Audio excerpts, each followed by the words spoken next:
in those islands in invigorating autumn or eternal spring. So this description countered European stereotypes that depicted tropical regions as a stagnant or inferior.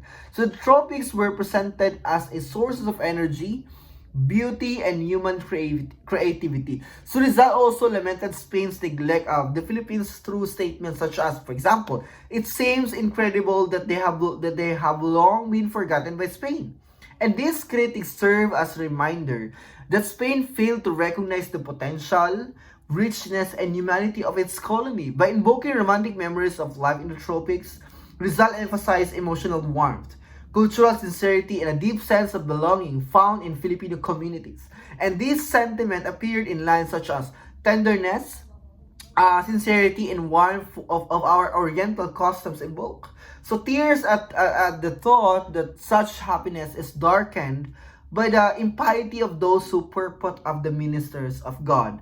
So in correspondence with fellow reformists like Diodato Arellano, Rizal contrasted the tropics with what he viewed as the barren landscape of Spain.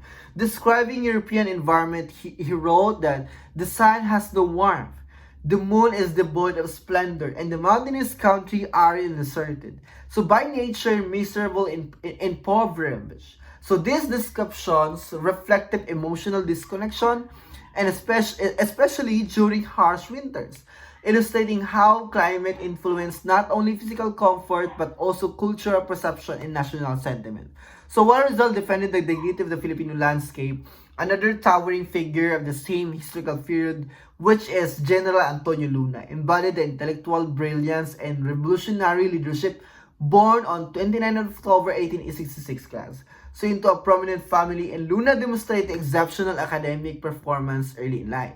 So although trained in medicine and graduating with honors from the University of Santo Tomas, Luna's deeper interest lay in science and engineering. So Luna's pursued advanced studies in Europe, earning a doctorate in pharmacy, engaging in contemporary scientific research.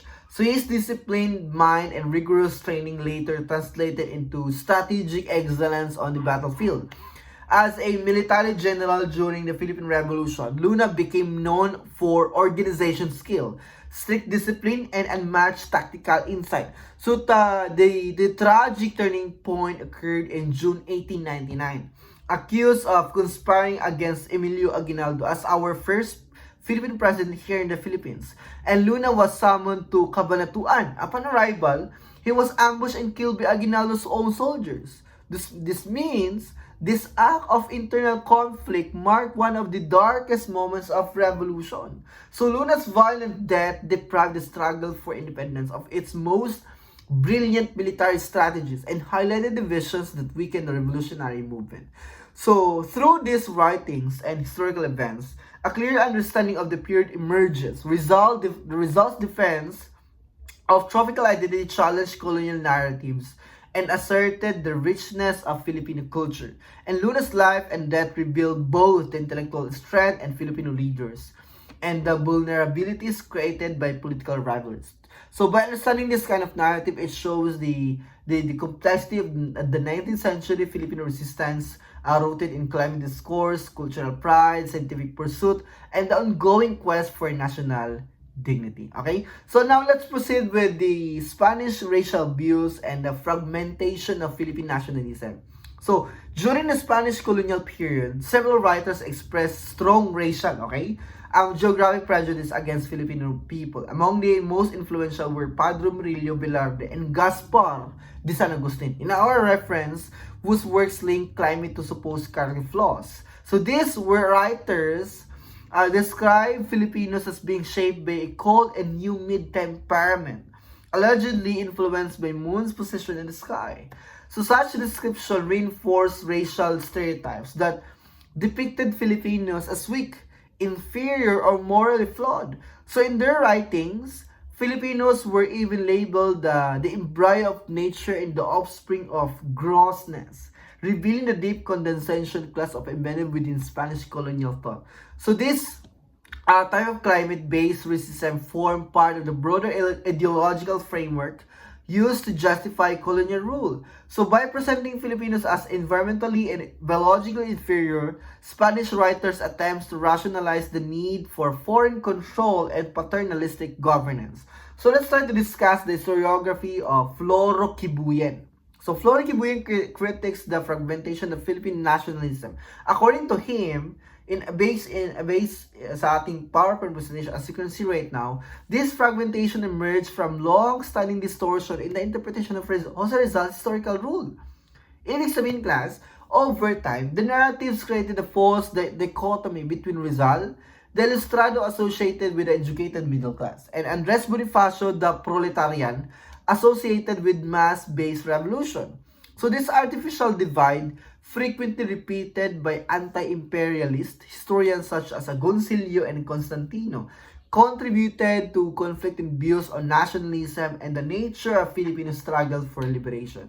So Kibuyen argues that this fragmentation was not accidental. Instead, it was reinforced by political agendas during the American colonial period.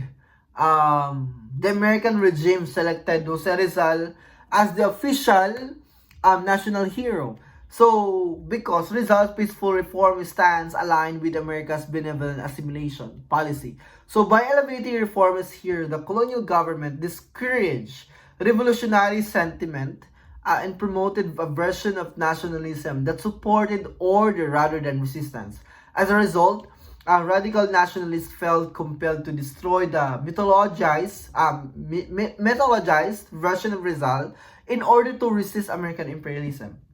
So the critics of Rizal became a political strategy to reclaim a revolutionary identity that colonial education attempted to suppress. So the widespread of this context portrayal to Rizal as loyal to Spain and opposed to 1896 revolution originated primarily from Trinidad Pardo de Tavera and Wenceslao Retana. So their interpretation framed Rizal as a moderate who sought reforms within the Spanish Empire rather than independence. So American scholars such as Austin Craig and Charles Derbyshire further cemented this portrayal by incorporating it into textbooks, translations, and public instruction, shaping generations of Filipino students' understanding of national identity. So now let's proceed to Floro Kibuyen's critique. Makikita natin yung una, the core claim, fragmented nationalist movement. Kibuyen's central argument, Philippine national became fragmented because historical memory split the nation into opposing camps centered on competing heroes.